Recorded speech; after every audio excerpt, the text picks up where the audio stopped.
All right. Well, I am here with the man, Brent Allen Hagel.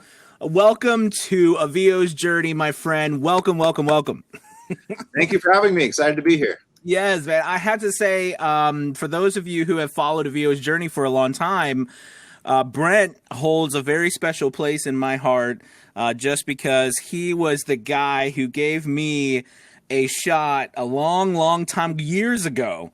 I think when I was scared out of my mind to even talk to people, he gave me a shot, came onto the show. I think it was no, it was a podcast. It was a podcast a couple years ago. And, you I remember you just telling me, dude, it's okay. We're going to be all right. You're good to go. And ever since then, I followed you, and you are just a kind man. And so welcome to the show. I had to give people that little intro because you do hold a special place in my heart. So thank you, Brent. No, thank you. Yeah. So for a lot of my audience, they may not know everything that you do. And I thought we could start off by you kind of introducing, yourself, who you are, what you do, how you got in voiceover to begin with. Okay, cool. Yeah, I do a variety of things. So I got started by doing extra work. I'm from Los Angeles, or from Thousand Oaks, which is right north in the San Fernando Valley, essentially. So they do a lot of production and stuff out here. So in high school, I did extra work. I was on Disney shows and like commercials and things like that, just walking around in the background. I got to get out of high school and I got to make some money, so it was a sweet deal. And I learned about production and seeing, actors on set and directors and lighting and all this thing. And these things, I just found it fascinating. And one of the days, it was on a Lizzie McGuire set, which was an old Disney show. They were doing ADR in the hallway. It's like a simulated locker room scene. Mm-hmm. And so essentially all of us kids that are, walking back and forth in the background in the hallways gathered around a boom mic. And then they were saying, hey, everyone clap, and everyone, just make chatter. And everyone, we were picking up all these ADR sounds to build the ambience of the show. And then after, I was talking to one of my other peers. I think we were probably 16 at the time. Like, what was that all about? And like, well, they were doing ADR. They're doing all these things, and there's a whole world of voiceover. And so ever since then, I kind of just started exploring that. I became the sound guy at my high school. I was a live PA announcer and learned how to cut music for cheerleaders. I worked with an artist, Colby Calais. She went on to be a kind of a big singer. Yeah. Wow, that's awesome. Yeah, I was just cutting some, and I think it was called Cool Edit at the time, or SoundForge, one of the early audio things. Cool Edit Pro, yeah. Yeah. And then I just kind of went into, I didn't really know where to go, like classes or lessons or anything. So I just got my hands on anything audio I could. Local commercials, bumped into people at a party, let them know I did this sort of thing, and became their voicemail and, on their phone. And then I ran into a friend like 8 years later. He's like, dude, I still got you on my voicemail. People love it. But it's just an evolution of telling people around you, that you do this and you're into it and you got a good ear for it. And then I'd also go to Universal Studios Hollywood a lot and listen to all the pre-recorded announcements from the tram tour and all the rides. I had a season pass and I lived local. So I kind of immersed myself in kind of the Hollywood and film area, and became fascinated with it. Wow. That's a short, long story. No, that's great. That's great. One of the things I love about you, especially kind of in the world that I live in with voiceover right now, is, you really, I know you do a variety of things, but you focus a lot on trailer voiceovers, promo voiceovers. I find that world fascinating just because, video narration is such a mass, it's become 80-90% of the voiceover industry, and trailers and promos from what I do and stuff. I guess I just don't do a lot of them. So it always fascinates me. I love it. And I love watching you do it. You're so good at it. I want to ask you, with everything going on right now and with just the switch over to social media so much from movies and TVs, how is the trailer voiceover world, and promo world today? Well, I think it's more vibrant than ever in one sense. Awesome. Because there is all the streaming services are launching. Disney Plus, Paramount Plus, Mm, Hulu. All these need marketing. So essentially, I work in an area of voiceover called turn this off, creative entertainment marketing. okay. So there are marketing TV shows and movies to audiences. It's not so much of a commercial or a narration. It's more of, hey, this new show is coming out, and we're kind of selling you the idea of the show. It's a drama, it's a thriller, whatever it may be. They're not using VO in first run trailers. Like if you go to a movie theater and sit down and watch a trailer, most likely it won't have VO.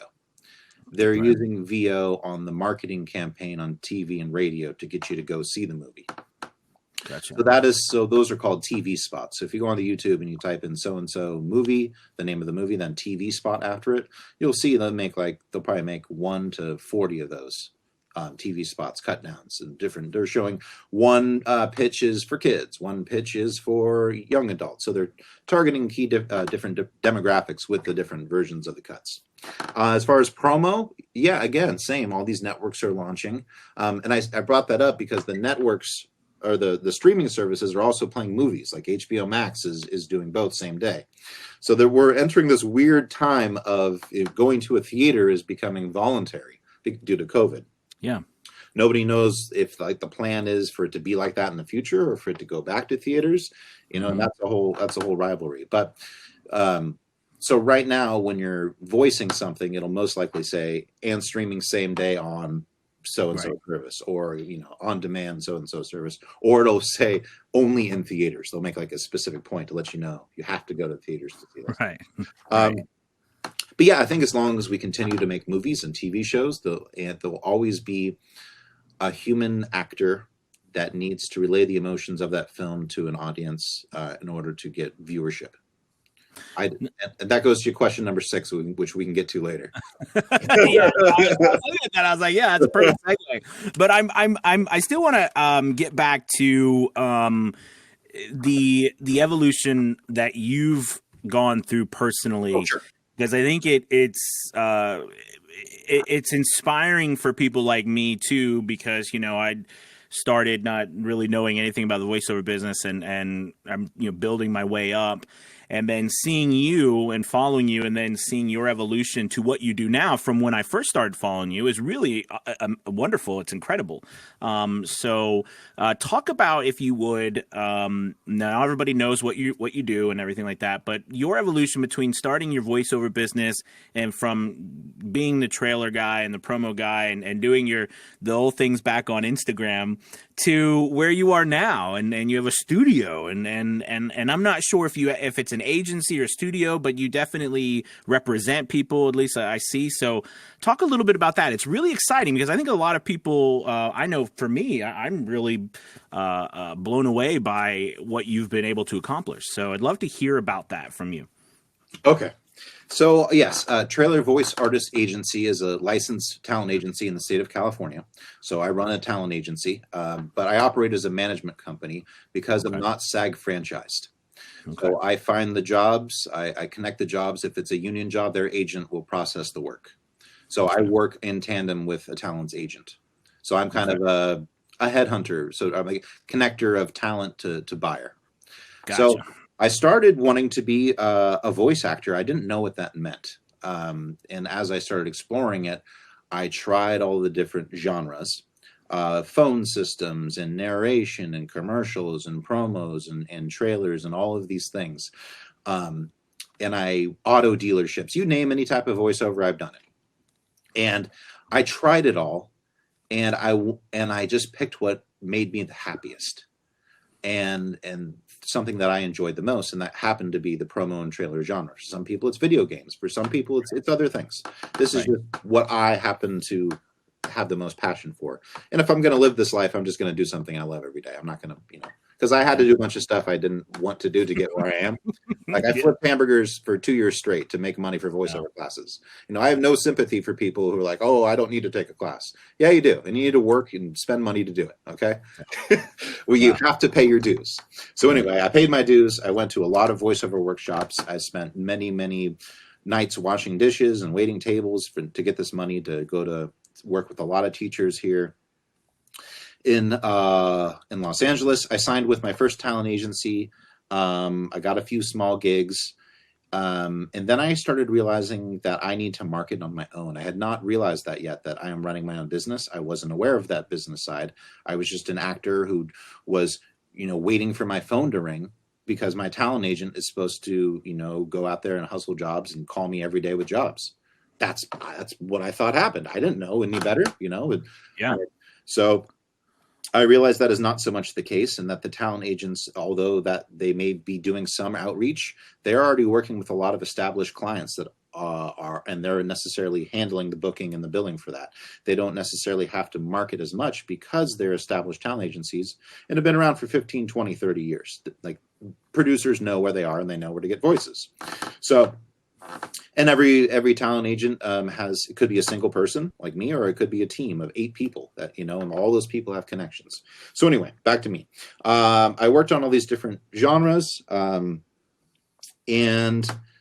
I found that promos and trailers what was the most fun for me. I enjoyed doing it.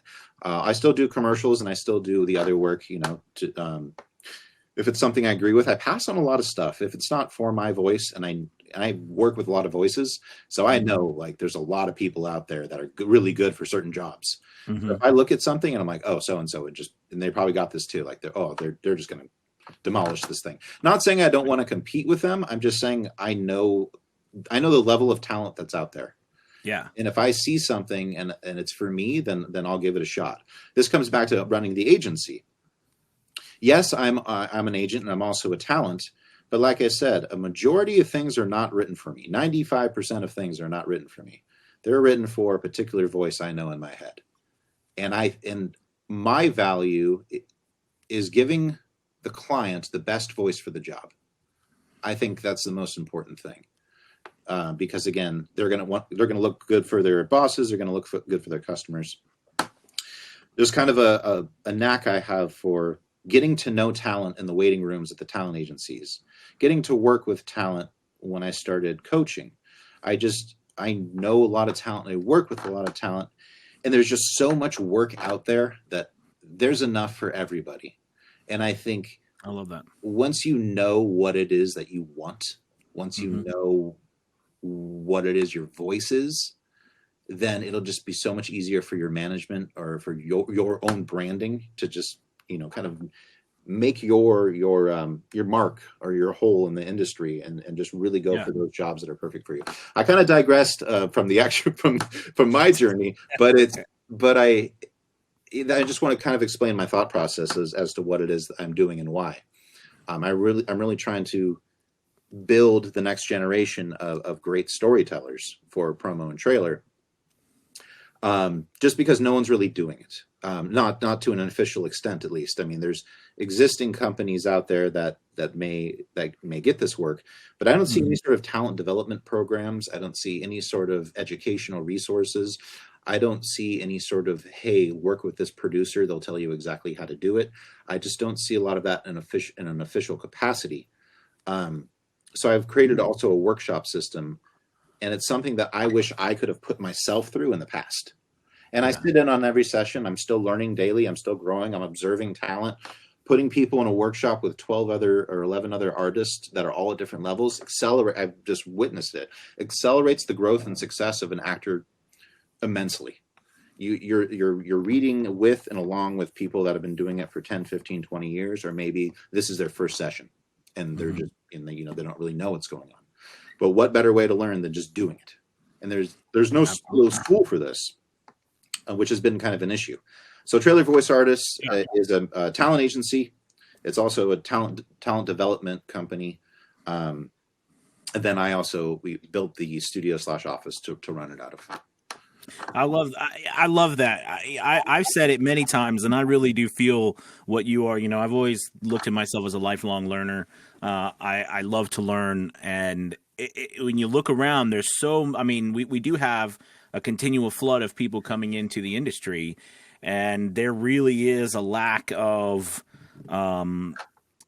definitely communication when it comes to levels too, of where different places are in the country or the world about actors, what they're doing. That's why I wanted to talk to you so much, because to me personally too, trailers and promos is such a really cool part of the industry.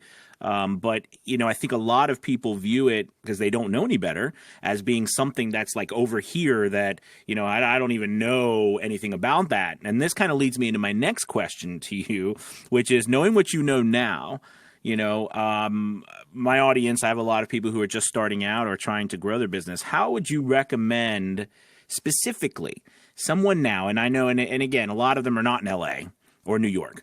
So how would you recommend voice actors now who are interested in trailers and promos and this type of voiceovers get into it? I would recommend that you go on YouTube and watch as many promos and trailers as you possibly could, and then just run simulations. Just put your voice in, mix your voice in, cut your voice in, learn audio editing, learn how to do that. Learn how to make hundreds and hundreds of or thousands of simulations. I call them simulations because you're simulating the voice, the network buying your voice and using it. What would it look like? If this product that you're looking at on your screen right now that you've just made is not better than what just went on air, you still got work to do. They're not going to hire you unless you're better. So what you're saying is literally, and I actually remember watching you do this on Instagram for years. Yep. And at the time, so what you were doing, so everybody knows, and so I'm being cryptic, what your videos were, they were 1 minute clips or less, and you were in the booth recording a voiceover, and then you would show it being you putting it into an actual promo or a trailer with the video, with all the sound, with all the bells and whistles, and showing that. And at the time, I did it because when I didn't know you, I didn't know that it was actually you were literally doing, you were practicing, you were showing that to everyone. I didn't know that because I didn't know you. And so this is kind of what you're talking about, right? Is taking these things, practicing, putting it in there, learning how to mix all the stuff yourself. Exactly. And you don't have to post that on Instagram. You can post yourself just reading, and you don't have to post any of this on the internet if you don't want to. But you can post your performance, sure. But say you did get the job, and it's showing up to a job on the first day with no experience, and you're just gonna be lost, and you're gonna make it hard for the producer to do their job, and you're gonna frustrate everybody. So you have to have some sort of training. So you can take a promo class or do some promo workshops. But I'm saying is the concept of getting used to and familiar with the work. The question was, how would you start doing this? Yeah. So you would join some workshops. I run some. trailervoiceartist.com. We have writer producers for promos come in and teach, essentially run simulations with you, run down copy. This would go here. There's a turn here. There's a sound effect here. So your voice needs to play in all these different things. Promo is really, it's similar to, I guess, radio imaging, where you have a certain amount of time and you got to hit these certain markers, but with certain like emotions at the same time. It's very fun. It's like a little dance. It's like a little ballet. And it's all happening in real time on your headphones. It's not, you don't pre-record it and send it in. You hear 3 beeps and then you're working, like your brain has to move pretty quick to do it. It's a lot of fun. I enjoy it. But there's a lot of people who teach promo, and those people are usually, hopefully, people that are still cutting promos, or still connected in some way with a management company or a talent agency, that if they hear something really good, everyone likes to be the person who discovers the next great voice, the next Don LaFontaine or something, right? So it's a very supportive community. But the best is to do this practice. You can practice yourself free. What I told you just costs you no money. Unless you start taking the workshops, which are still, not that expensive. One promo will pay it off, or, a campaign will pay it off multiple times. So don't worry about the money if you want to focus on the craft and get good at it. Again, because it comes down to the day you get the job, the day they dial you up on the session, are you going to know how to play the game? Yes or no? So working with a coach in a safe space, running these things. So when you're like, oh, I recognize this. I know how to do this. We did this in the workshop. Okay. Yeah, here we go. Let's do this thing. Then you're confident, and in the voice, they get a good product. Then they'll come back and use you more. That's awesome. So that's how you get started with getting familiar with it, getting better at it, learning it. How do you go? Let's say you've done this for a while. You're like, okay, I'm feeling I got to start trying to get work. Okay. So the next thing is, what steps do you take to find the work?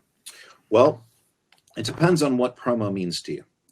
If promo means I want to be the voice of ABC, NBC, Fox, a major national network, Or does promo mean I want to be the voice of my local news station or local, it just kind of, the definition of promo is very large. So let's run with the simulation of you want to be the voice of CBS or ABC on a national level that plays across the entire country, right? Okay. Then where is the headquarters of this office? If it's CBS or Fox, it would be most likely in Los Angeles, and Right. close to downtown, or in New York, right? These are these two places where the company office is. Mm-hmm. So that's ultimately where the people making the decisions are and live.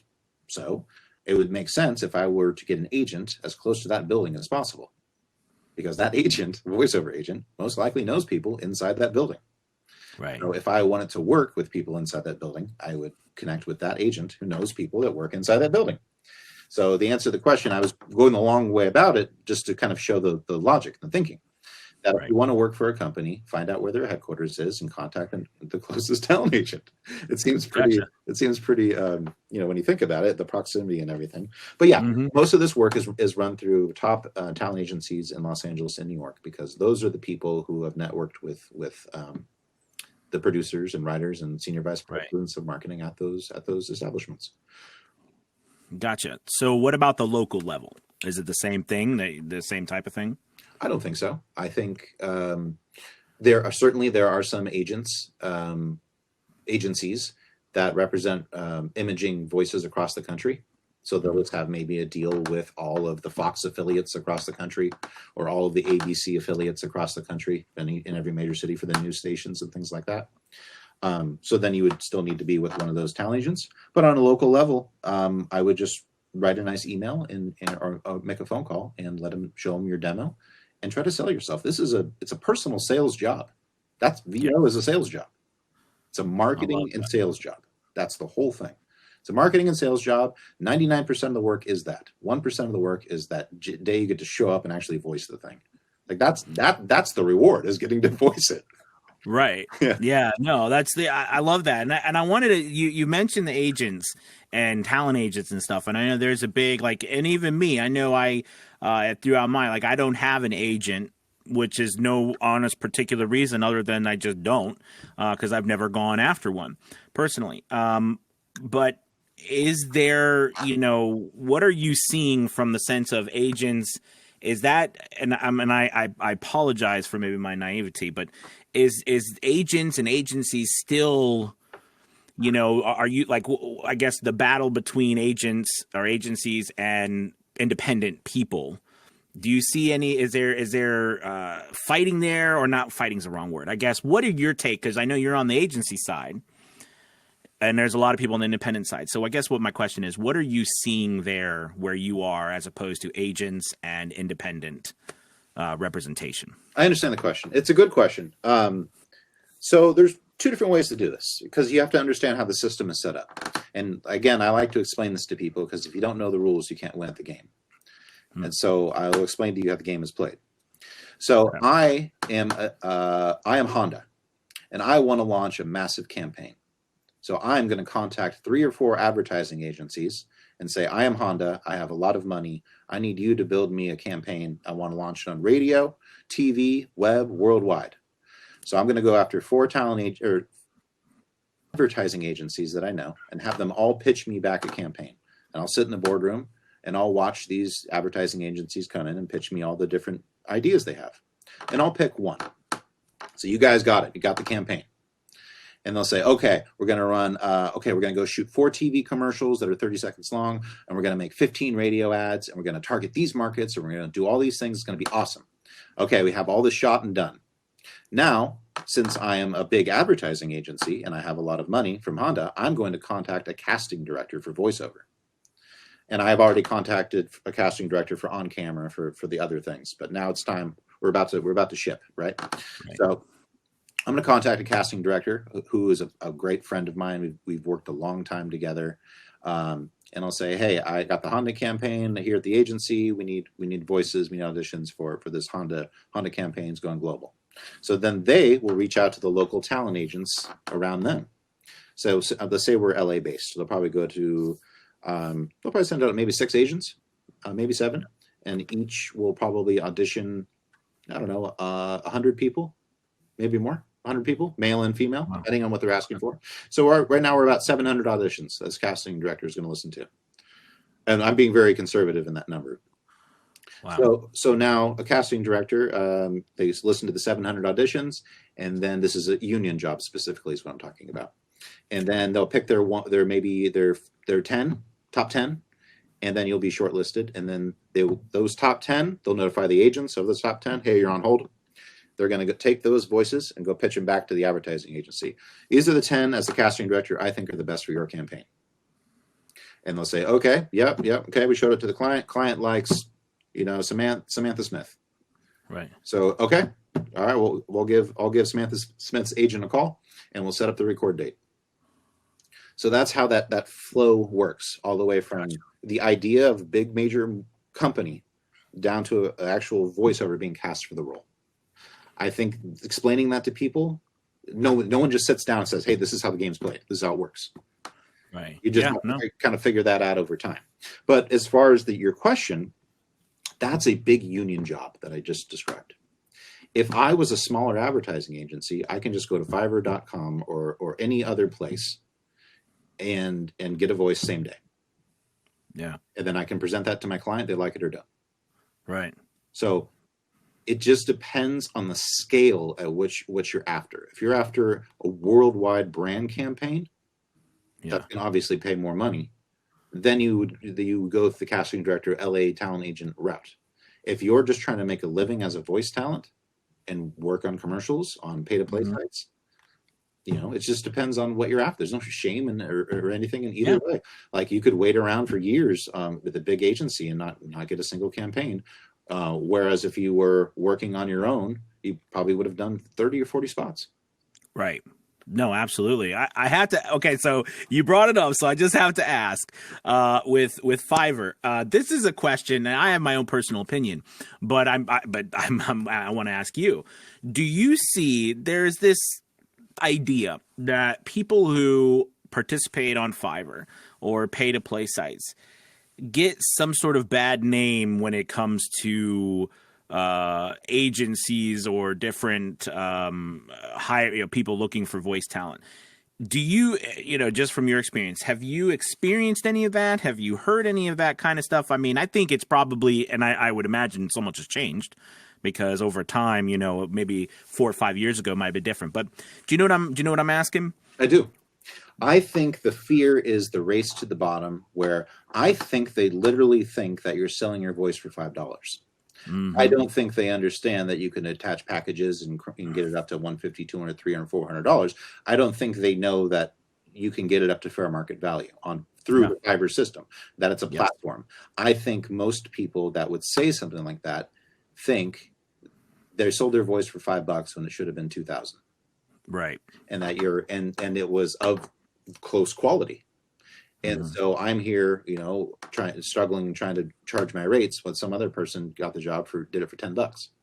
Right. And there's a lot to be said about that. Like if I'm an advertising agency and I'm willing, and I'm willing to buy a VO for $10, I'm probably not showing my client the best thing. But I understand that everyone needs to start somewhere. So I'm not, I don't shame any pay to plays. I started on pay to plays. I found them extremely difficult to navigate. I think if someone is having a good amount of luck and making great money, $80, $90, $100, $120,000 on a pay to play, good for you. Congratulations. You figured it out. Yeah, that's absolutely right. I agree with you. No, thank you for saying. I mean, me personally, we all started somewhere, but many people know. I mean, I don't do. It's been it's a long time that I've done jobs under $100 or anything like that. And it's and you can make I make 6 figures through Fiverr alone. So this is it is a different world with different types because you do all kinds of different things. But no, thank you for that. I was always interested because you hear that, so you hear it less. But than you did than years ago, but it's still, I think, out there. And I do think you're right. I think some people still think, it's just, you can only charge $5 or something. And that's just not the way it is. So, all right. So let's dive into, cause I was interested, you and I were talking a little bit about equipment. So, cause I'm a gear junkie. I know you probably are too. Most of us are. For trailers, promos, what you do, is there any particular type of equipment that you specifically recommend, for people looking to get into this type of voiceover? Okay. So if you're going to be doing promo and trailer, you're going to need a certain level of broadcast quality equipment. That can consist now of only 3 pieces, which is your Sennheiser 416 shotgun microphone, Mm-hmm. your Apollo Twin or Apollo Twin X, and a laptop. You are now competitive. Assuming you have a closet or a quiet space with no helicopters flying over you, Right. that's $1,000. Probably what's that? Another $800, $1,800 in a laptop and a closet. You're in the game. Mm-hmm. Now Wow. it comes down to what's more important: having fancy equipment or being good. Yeah. Absolutely. There's a lot of people who can go out and buy $2,000 worth of equipment. Doesn't mean you can know how to work with a producer in real time on a fast animation promo for Disney. That takes some training, unless you just are. I don't know. I just don't think that's possible. So the real investment should be in you knowing how to do the job. You don't. People pay for college. People pay for trade school. People pay to go learn how to do a job. Unless you are blessed enough to be able to shadow somebody working at a network or something like that, you would just wouldn't know what to do. So I do hope that some of the content I put out helps people in that process. That was kind of part of the idea as well.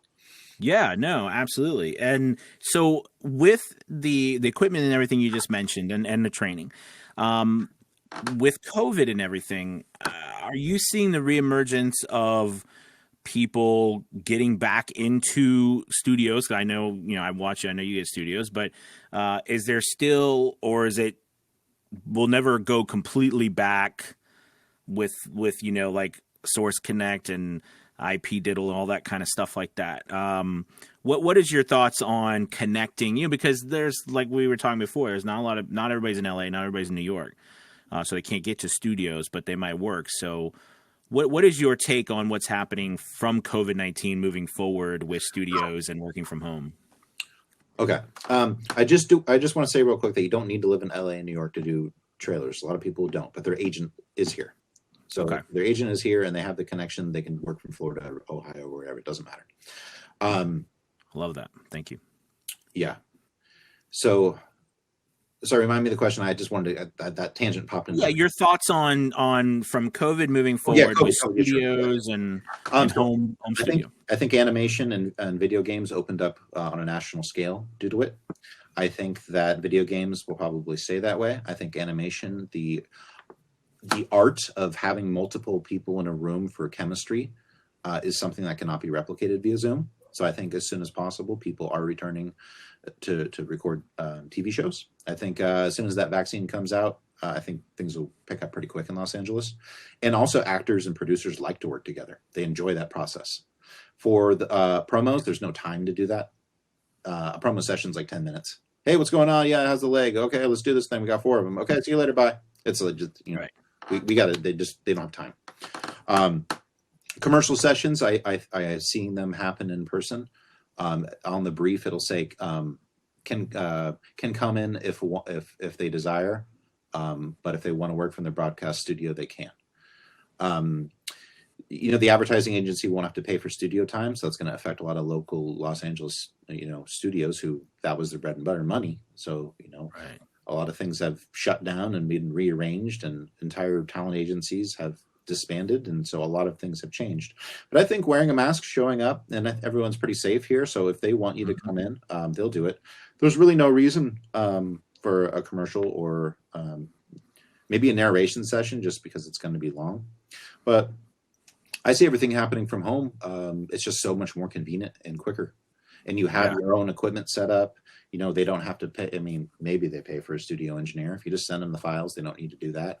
There's just a lot of jobs that kind of got pushed to the wayside due to the technology. That happens in every industry. Yeah, but I think it's beneficial for people. COVID is beneficial for people who don't live in LA and New York. Definitely. Yeah, it just even the playing field. So instead of the local talent that was always submitting to the local casting director, now they're getting stuff all over the country. Yeah,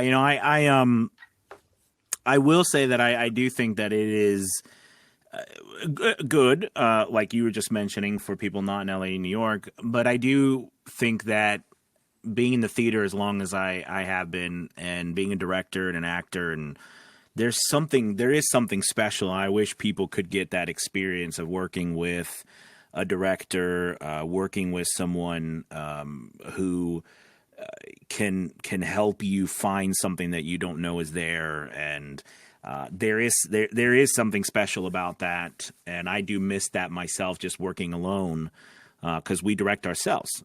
We have to be the director as well as the actor. So I do miss that, but I know there's directed sessions, but I do think that there's pros and cons to everything, right? I mean, you're going to lose something there. But yeah, It's also a lot of fun to work in person with people, and it's also very. I would say it's probably more nerve wracking just because there's like 4 or 5 people behind the glass staring at you, and like they're all whispering, and you don't know what they're saying. It's a little more nerve wracking, so it's a very challenging process the first couple times you do it, but it helps you grow. Like it's like one of those hard things that if you do it and get comfortable with it, then you're going to be better for the rest of your life at the craft. Awesome. I want to have one little thing before we get into the thing that is on everybody's mind, which is AI. But the real quick thing is, what do you really quickly recommend for people at their home studios to connect with larger studios? We know Source Connect. What other things are out there that you see possibly being used that you could recommend? I would only suggest Source Connect or IPDTL. Okay. IPDTL and Source Connect, assuming they still have ISDN boxes, which I doubt, but they might. IPDTL would be able to do that, but I see most sessions are on Source Connect, or they may have a specific platform that they built, like you have here with this. They may have some sort of specific thing that I don't even know about, some sort of Chrome-based connection software. Well, they're really amazing. I mean, what Brent's talking about is I'm using a new system called Riverside.fm, and it's a system that was built like for this. I mean, I think Hillary Clinton and stuff recently used this on some of her interviews, or on her interviews. I mean, it's a big new but there's tons of these new platforms that are out that are streaming over, like you said, through Chrome and different things that are pretty impressive. So who knows where the technology will take us. All right, let's get into AI, because I think that's, there's not a day that goes by that either I don't get an email with someone trying to sell me AI voiceover, or, where people aren't worried about it. So what are your thoughts? I want to hear Brent's thoughts on AI. This is great. So there's 2 ways to go about this. There's one that could be beneficial and one that could be detrimental. One would be that I record X amount of words in my voice, and then I license my voice, and I am paid without having to do the actual work. Which, assuming it's a fair rate, would be beneficial. They're licensing my voice, I get paid, I don't do anything, and I can go do my other work. The detrimental one would be that companies that don't want to pay for voiceover just ultimately type in something into a somewhat good sounding AI voice, and they just use it on all of their commercials.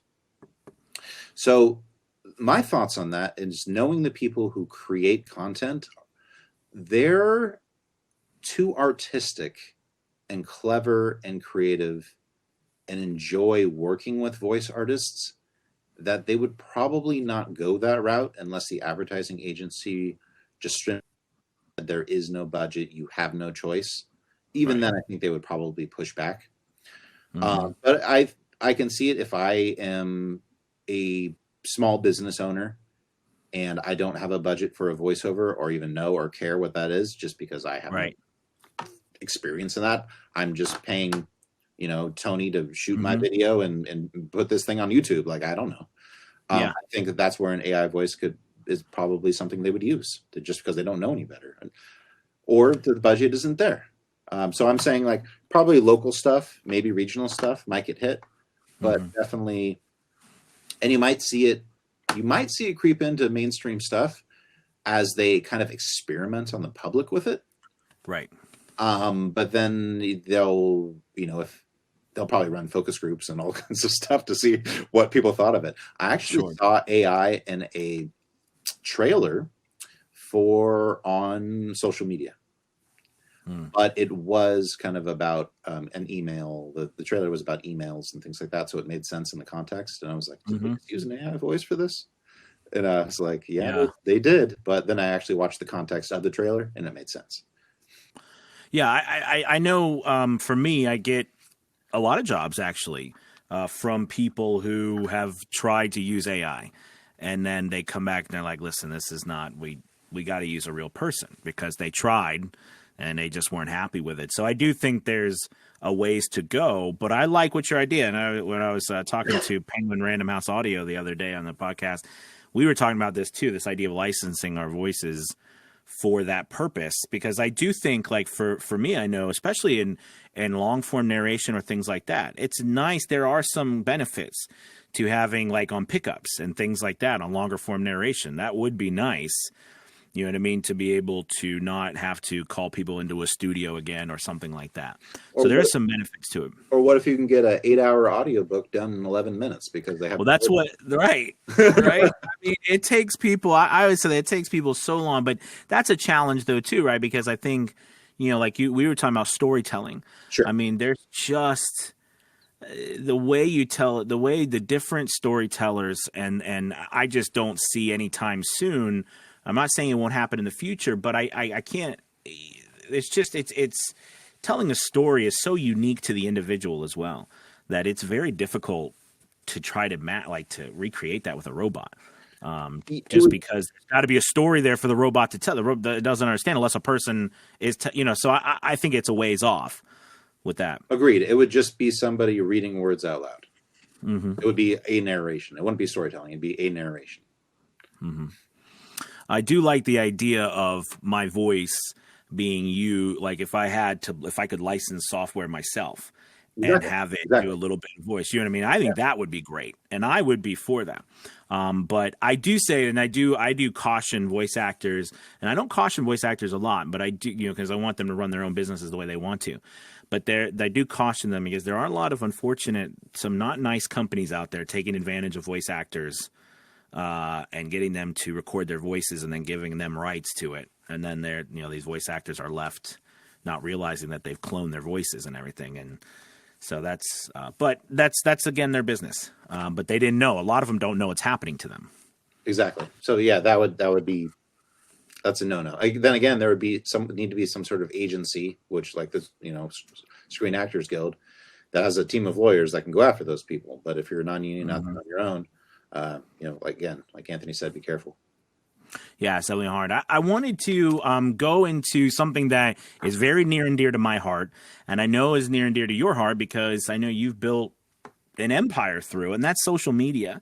Yeah. And I wanted to get your take on voice actors today because I work with a lot of voice actors who, they get social media, but they don't think that, they don't understand why they need to be on it or use it. And I just want to get your take on social media, voice acting, and how those two can be beneficial. This is a great question, and this is probably something I preach at every single workshop I do. So I'm going to lay down two sentences or two phrases for you. If they don't know you exist, they cannot hire you. Mm. So social media is a way for you to create a living, breathing resume. They can go on your TikTok. I don't have TikTok, but I use Instagram. Yeah. Go on your Instagram and they can see exactly what you do and they can pick you up right from there. Another thing I want to say is I would rather have you know I exist and choose not to use me than not know I exist in the first place. So it comes down to marketing. I would rather have you know that I'm around and say, like, Brent, I'm not the right guy. But I'm still aware of you. Thank you for offering. That comes down to pitching. Do not be afraid to pitch. They're just going to say no, you're not right for us now. Have some class when you're pitching, but but what is social media? What is it every time you post something that you've won, a job you've won? What is it when you post content? You're letting people know that you are a master of your craft. You're pitching yourself. You're saying, look at the evidence I have to back up what it is I'm saying to you. and you can build a whole profile. Your profile is great. You have you working, you have you teaching and helping guide voice actors ethically as well, which is hugely important as well, along with the business. But I've used social media to film myself performing the craft for multiple reasons. One of them being my own kind of vlog diary. I can visually and audibly hear my progression over the years by scrolling down my feed on Instagram and looking at the first video I ever posted. I have some stuff on YouTube that I have private, so you can't see it. But it's from me like 11, 12 years ago trying to voice a trailer. Wow. I have all of the documented evidence to support my journey. So if I'm ever in self-doubt or anything, or just want to see measure how far I've come, I can watch that video. It'd be like, oh, today I would have done this here. I would have moved. I would have hit that word like that. I would have given that a rise. Like I know why I wasn't working then. I can see. I can think now exactly how a producer thinks when they listen to that and what they're hearing. That's incredible. It's so funny. I preach so much about social media, but I've never put it that wonderfully. So nice. I mean, because you were right. I mean, it is a living, breathing document, record of what you are capable of. And, just with this podcast, I can say even us, when we were talking before and you were mentioning some of the stuff on my feed, on my Instagram feed, so many people now, especially when I contact them to be on the podcast too, what do?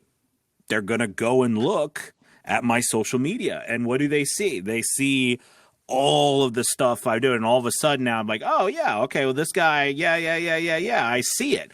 You are so right. You are absolutely so right. That is so well put. And I think that is such a good argument then for people to really realize it's not just, you're not posting stuff out there just to the ether. It is, you're right, when a living, breathing record. I love that. Great way to put that, man. Even if it's your first day in VO, you have a smartphone. Just flip the thing around, film yourself reading the first piece of copy you've ever read, and start an Instagram channel. Jimmy VO, Jimmy reads VO, whatever you want to call yourself, whatever your name. Just come up with a name. Don't change your handle. Don't keep that handle. Ride that sucker. So because no one's gonna know who you are if you change it. You're just gonna get lost. So ride that handle out for the next 20 years, and just every time you want to practice, don't worry about what people are gonna think, because they're not gonna pay you. I mean, those people, the haters, they're not giving you money. It's the one person who's like, that's exactly what I need. That person will find you. Absolutely. Yeah. I love that. So consistency. So you just mentioned 20 years. I know that was just a kind of cuff remark, but consistency is so important. What, when people are doing this in your mind, what is time wise? I mean, do you feel this is, because I kind of feel this becomes a lifelong thing we're going to do. Yes. Right. Exactly right. It's not I'm just going to do it overnight. This is kind of forever. Yes. If you want to do VO, you do it the rest of your life. And then there you go. And then when you're David Attenborough, you're still going to rock it at 80 something or whatever. And Morgan Freeman is one of the most requested voices. Those, they're not spring chickens, because there's wisdom in the voice. They know who they are as a person. They're believable. They have all these qualities a good actor or actress should have. They know who they are, and you can hear their soul in the VO. It's all true. Yeah.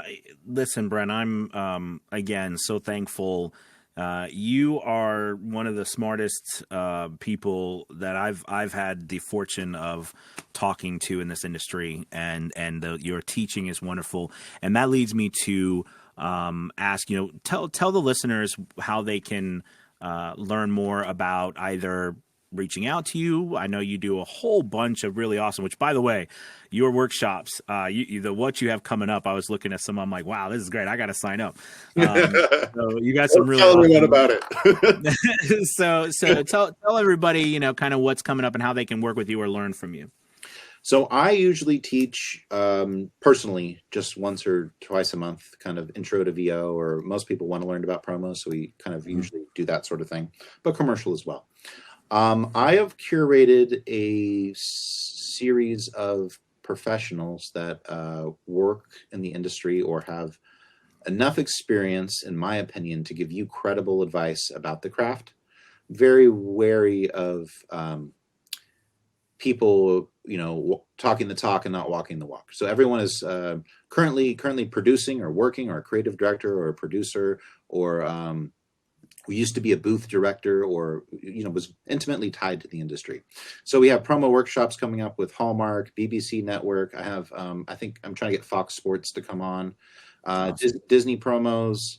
We had Freeform promos, CBS promos. People who are working at the networks are people who work in casting or are just great actors, and they're kind of at the top of Hmm. their field for their genre. Hmm. Those are the people you want to work with and learn from. People that have had like I've said before, documented success. That is, I just keep thinking of like, where are the aliens? Show me a good photo of the aliens. Because if everyone's trying to get footage that is not Hmm. on a smartphone, or it's like always Hmm. very grainy. When it comes to VO, it's like don't give me that vague alien spaceship photo. Like, give me the real, like, Hmm. concrete tangible evidence. But yeah, I created the workshop series because I want actors to not waste their time and money. And I don't, it's a very sensitive subject because I don't want to discredit anybody for the effort they're trying to do.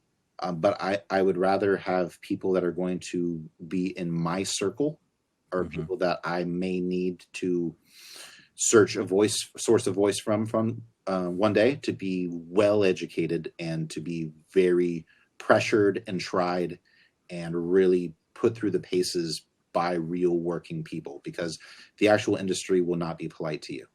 If a Yeah. producer wants a read and they want the read in their head and they want it now, and if you can't get it, they're just going to get someone else who can. So you need to be good enough to know how to deliver. And that's what a good voice actor in general is knowing what to deliver when, and knowing how to read the room. Absolutely, I completely agree with you, and I also like the idea of having multiple coaches. Totally. It's so important. And I also wanted to point out, and it's always funny because I offer a lot of different coaching, but I also wanted to point out that your prices are extremely affordable. And I that's important, I think. I mean, it makes a big deal because I think people who are brand new as well, can learn. And I know that's a big you're such a teacher. I've always admired that by you, even from videos. If anyone isn't following you too, by the way, I know we didn't mention it, but on Instagram, it's Trailer. What's your Instagram handle? Because that's really a wonderful place to follow you on. Trailer VO Brent. So trailer is in movie trailer, then VO, then Brent. Trailer VO Brent. It really is. You're the stuff that you've put out there, and learning from you as you learn yourself and grow is near and dear to my heart, because that's kind of what I try to help other people do. But I think your selflessness and giving is just incredible. So thank you for all you do, my friend, because it is a joy following you and watching you. You're like kind of I don't follow really a lot of people, actually. I don't actually follow a lot of people in the industry just because I'm working. That's a bad, I think, excuse, but I'm working a lot. It's a I'm big, working a big lot. industry. But right. But I follow you, and I'm always keeping up with what's going on and all your posts. And I think that's that. Not that it means I'm who am I, but it's a testament, I think, to your um, uh, great job of everything you're doing. So Well, thank you. As like everyone else, I'm an artist and I'm self-conscious, and I'm not always comfortable putting myself on the internet, and I watch it back and I'm like, who is this guy? I have self-doubt just like everyone else. yeah. But it's feedback like that from you, and another nice letter this morning from someone else who said, look, watching your 3 videos you've posted, I've learned more than I've learned in all the coaching I paid for. And just like, and that just made brought a tear to my eye. So like, it made me Yeah. feel good that although I may not see it, it is helping people, and that's really what I'm trying to do. And you brought up the prices. It's intentional. We could charge more, but it's intentional that we keep the prices reasonable. I had to pay, when I was training, the higher prices every time. Yeah. So I do this intentionally. So if you want to get in and try it, and even working pros will be in there, it's the half the price of one gig, or probably a minuscule fraction of a gig. I was gonna say it's probably less than that. I Yeah, mean, uh, yeah. So for the definitely. education. But it's the system is designed to help people. Because there's really no one even like a talent agent won't really sit you down until you have the game is played, like because nobody has time, or maybe they don't know, or you really have to talk to like basically like this, or have beers with a veteran and to really talk about the industry and like what's going on, how it works, and all those things. And just over time, I've had a lot of those talks with people. Hmm. We've discussed our frustrations, and we've discussed what works and what doesn't work. And so everything you're seeing will be me filtering out that information and making the best ethical choices with the information. And that will translate into what you see on Trailer Voice Artists, if that makes sense.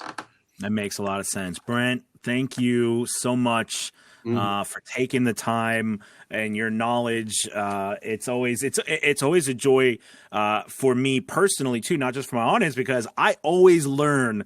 I learn from everybody, but I feel like I learn so much from you when we get to do these sessions. I'm just like, man, this is like candy for me.